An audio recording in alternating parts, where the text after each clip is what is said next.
Bonjour à tous, c'est Isabelle, bienvenue sur ma chaîne. Je vous retrouve aujourd'hui pour un nouveau point livresque. Ça fait 15 jours que je n'ai pas filmé et je n'ai lu que 3 bouquins, 3 livres, 2 belles lectures et une lecture que j'ai, on pourrait dire, abandonnée, même si j'ai essayé de lire en diagonale jusqu'à la fin. J'ai été hyper déçue par cette lecture-là. On commence par le premier livre que j'ai lu. Et j'ai lu Je t'aime de Barbara Abel. C'est paru aux éditions Belfond. J'aime beaucoup Barbara Abel. C'est vrai que des fois, c'est un petit peu, il y a un petit peu trop d'action qui passe. C'est toujours un petit peu, je rajoute et j'en rajoute et j'en rajoute. Mais moi j'aime ça, donc forcément j'aime beaucoup Barbara Abel. On est ici avec Maud, et Maud, après un divorce assez difficile, a refait sa vie avec Simon. Donc ils ont une famille recomposée. Elle, de son côté, a 2 enfants et Simon a une ado presque adulte qui s'appelle Alice. Et un jour, Maud va surprendre Alice en train de fumer du cannabis. Et elles vont un peu former un pacte qui va faire que Maud va se taire. Comme ça, bon, Alice, elle se fait pas trop réprimander par son père et son père ne le saura jamais. Et elles vont s'arranger comme ça. Pour Maud, c'est aussi une façon de faire un peu la belle-mère plus sympa et de se rapprocher d'Alice. Et 6 mois après, on retrouve Alice. Elle est chez son petit copain Bruno et il fume et Bruno va la ramener à la maison. Et il va se passer quelque chose et je veux pas vous en dire plus. Et ce qui fait que ça va faire cette dégringolade. C'est vrai que c'est poussé. Là, je vous avoue que c'est vrai que quand je le lisais, je disais... Oh. Mais j'aime ça, moi. J'avais besoin de ça, j'avais envie de ça. Et c'est ça qui rythme aussi cette histoire. Et même, si c'est vrai que elle en fait peut-être des caisses, moi, j'ai vraiment adoré cette histoire, tout comme j'ai aimé tous les Barbara Abel. Bon, je comprends qu'il y en ait qui n'aiment pas. Moi, j'ai besoin, des fois, limite, de me retrouver et d'être raccrochée comme ça à cette histoire avec plein de choses qui se passent. Et moi, j'ai vraiment beaucoup aimé celui-ci. Si vous avez lu ce roman de Barbara Abel, dites-moi ce que vous en avez pensé. Bon, après, je sais qu'il y en a beaucoup qui ont lu après la fin et derrière la haine. Ou c'est plutôt l'inverse, derrière la haine et après la fin. Moi, j'avais adoré. C'est d'ailleurs ces 2 romans-là qui m'ont donné envie de lire les autres romans de Barbara Abel. Je me suis laissée tenter par celui-ci. C'est d'ailleurs, je crois que c'est le dernier que je n'avais pas lu de cette autrice, qui fait que maintenant j'ai tout lu et je ne sais pas comment je vais faire. Il va falloir tenir jusqu'au prochain. Heureusement, on n'est jamais à court de bouquins. En tout cas, moi, j'ai vraiment beaucoup aimé celui-ci et je vous conseille de le lire, surtout si vous aimez les thrillers un petit peu qui pulsent, qui même exagérés font qu'on se raccroche à l'histoire. Et comment passer d'un livre que j'ai adoré à le pseudo-abandon que j'ai essayé de pousser au maximum, mais je n'ai pas pu. Il s'agit d'Amstramgram de M.J. Arledge. Alors moi j'ai l'édition des Escales noires, mais je l'ai pris à la bibliothèque parce que je l'ai vu passer. Je me suis dit tiens, j'ai jamais lu et j'avais envie de découvrir cette histoire, de découvrir le personnage récurrent des enquêtes écrites par M.J. Arledge, qui est le personnage d'Ellen Grace. J'ai entendu tellement de positifs sur ce livre que forcément, quand il m'est passé entre les mains, je me suis dit tiens, je le lirai bien. Et je pense que c'est le seul tome que je le lirai. C'est même pas je pense, c'est que plus jamais quoi. Peut-être que je relirai d'autres romans d'M.J. Arledge, mais tant qu'il y a ce personnage d'Ellen Grace auquel je ne me suis pas du tout attachée, je vais pas pousser le vice à essayer d'en lire un autre. On est ici avec des personnes, et pourtant c'était plutôt bien parti, avec des personnes, toujours des duos, donc c'est soit une mère et sa fille, soit deux copains, soit des collègues de boulot, soit un mari et sa femme. Et ces duos, en fait, sont enlevés. Et on commence ici donc par deux hommes qui sont séquestrés dans une piscine. Et en fait, le but, c'est que pour que un des deux s'en sorte, il doit tuer l'autre. Ça marche forcément, il y en a toujours un qui va dire à l'autre, allez, vas-y, tue-moi, machin. Et on va partir sur cette histoire qui va se relancer à chaque fois. C'est comme je vous disais, on commence avec ces deux collègues de boulot, et après on va passer avec la mère et sa fille, après on va passer avec les deux copains, après... Et parallèlement à ça, on a donc l'enquête d'Ellen Grace, et hélas, on s'ennuie, et moi j'ai vraiment pas été prise dans cette histoire. Quand j'ai commencé à le lire, je me suis dit, waouh, ça va être un super thriller, je vais être prise dedans et tout. Ça a bien commencé, et après... Et alors, le personnage d'Ellen Grace, je ne me suis pas du tout attachée à elle. Je trouve que voilà, c'est le genre de thriller que je déteste. J'ai peut-être lu les trois quarts, et après j'ai voulu me dire, je vais aller jusqu'au bout, je vais aller jusqu'au bout. J'ai pas réussi à aller jusqu'au bout, même en lisant en diagonale. À la fin, c'était vraiment la diagonale, je lis le premier mot, je lis le dernier mot et je tourne. Et ça ne m'intéressait même pas, finalement, de savoir qui était ce tueur, parce que, voilà. Vraiment, j'ai pas du tout accroché. Si vous avez accroché, je sais qu'il y a des personnes qui ont beaucoup aimé celui-ci et qui ont trouvé les suivants un petit peu en dessous. Je me dis, ça sert plus à rien que je lise ceux qui suivent, parce que finalement, moi, j'ai déjà pas aimé celui-là.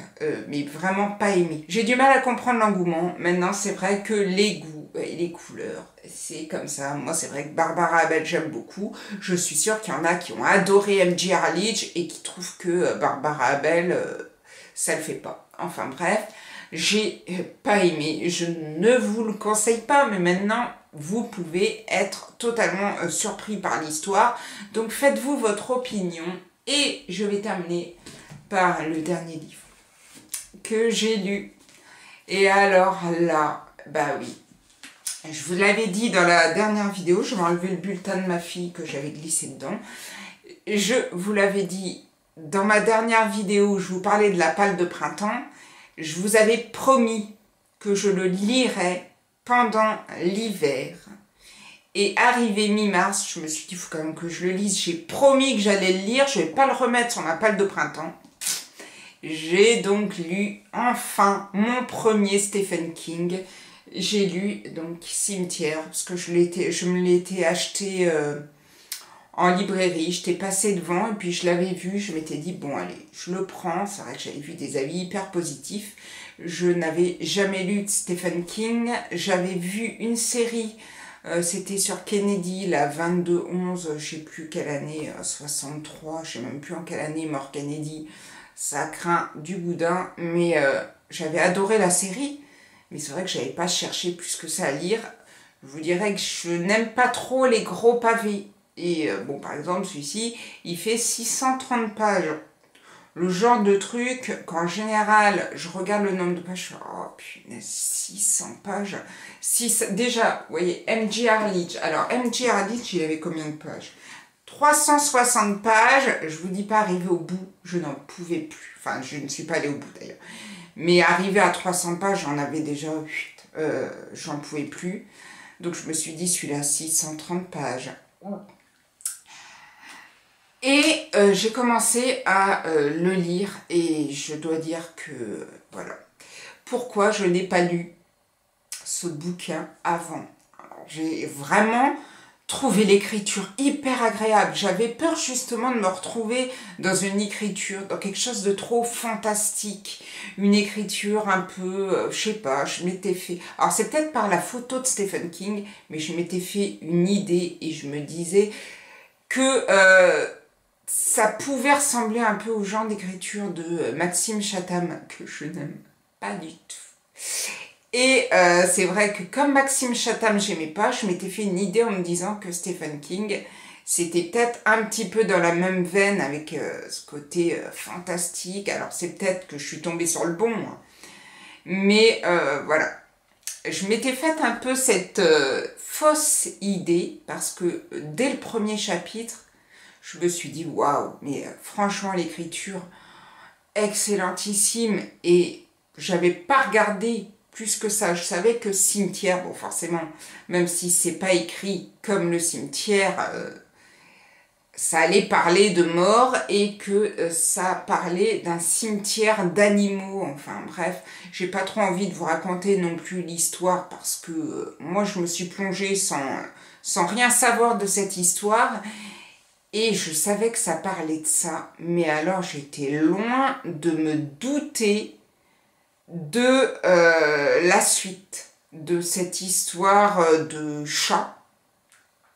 Parce qu'en fait, au tout début, bon, j'ai suivi l'histoire, vite fait, on est avec la famille Creed. Louis Creed, c'est un chirurgien. Ils emménagent dans une petite maison, et à côté de cette maison, il y a un cimetière d'animaux. C'est leur voisin, le vieux Jude, qui va les amener dans ce lieu-là, et il va leur parler des terres sacrées des Indiens et tout. Je vous avouerai que quand j'ai commencé à voir que ça parlait d'Indiens, je me suis dit aïe, aïe, aïe, aïe. Et après, quand j'ai vu que ça glissait vraiment sur quelque chose de what the fuck, je me suis dit waouh. Et plus ça va, et plus on se dit mais il va jamais s'en sortir Louis Creed, parce qu'il est dans la grosse merde.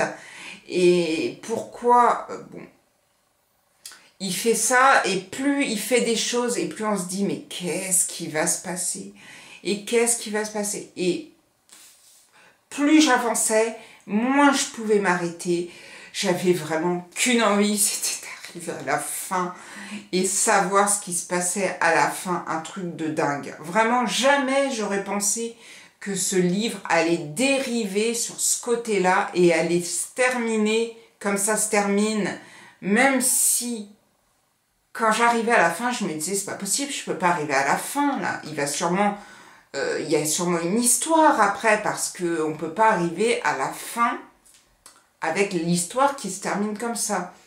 Je pense que ça amènerait peut-être à avoir une suite, j'en sais rien, mais en tout cas on arrive à la fin, j'étais sur les fesses. Heureusement que j'étais assise, mais vraiment j'ai adoré Cimetière. Il faudrait que j'en lise d'autres, mais alors j'ai mis tellement de temps à lire celui-là que du coup, comme on a toujours des tonnes de choses à lire, mais si vous en avez un autre de Stephen King à la hauteur de celui-ci, n'hésitez pas à me le mettre dans la barre de commentaires, peut-être que je me laisserai tenter par d'autres. Je sais que j'ai Shining au travail, je n'ai toujours ni lu le livre, ni vu le film. Alors j'ai vu qu'il y avait un film qui était sorti aussi pour celui-là. Est-ce que ça vaut le coup de le regarder? Est-ce que ça vaut pas le coup? Est-ce qu'on ressent l'angoisse du bouquin dans le film? Si vous avez vu le film, n'hésitez pas à me le dire aussi, parce que éventuellement je serais prête à regarder le film. Tellement j'ai adoré le bouquin. Et j'en ai fini avec deux bonnes lectures, voire même deux très bonnes lectures. Et puis voilà. Je suis désolée pour M.J. Arledge ou pour tous les fans de M.J. Arledge, mais je n'en ferai pas partie. J'ai vraiment pas aimé. Et ces deux-ci, je pense que Barbara Abel, c'est coup de cœur. À chaque fois que je lis ses bouquins, je suis toujours prise dedans, même si c'est exagéré, j'adore. Et Stephen King, je vais peut-être commencer à m'y mettre.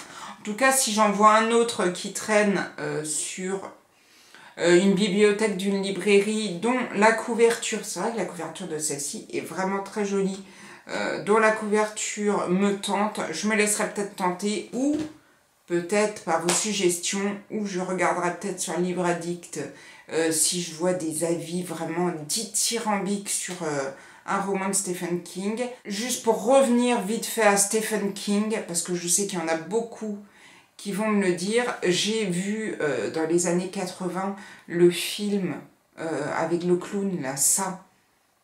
Ça m'avait terrorisée. Enfin, c'était pas ça, c'était Il, je crois, le film. Ça m'avait terrorisée.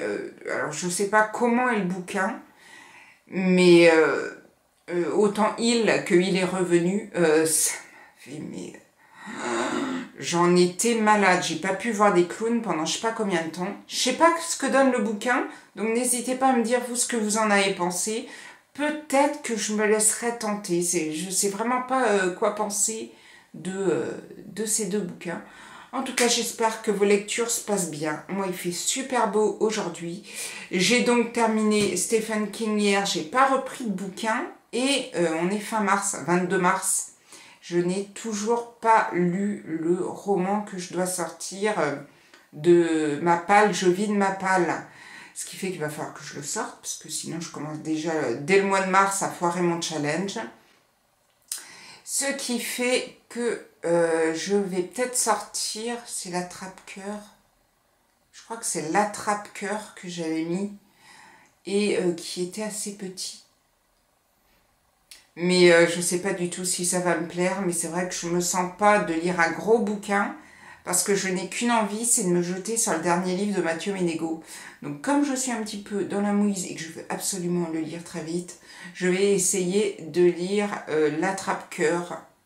Ça me donnera l'occasion de lire quelque chose de différent que je n'ai pas l'habitude de lire. J'espère en tout cas que pour vous tout va bien et je vous dis à bientôt pour une prochaine vidéo. Prenez soin de vous. Ciao ciao!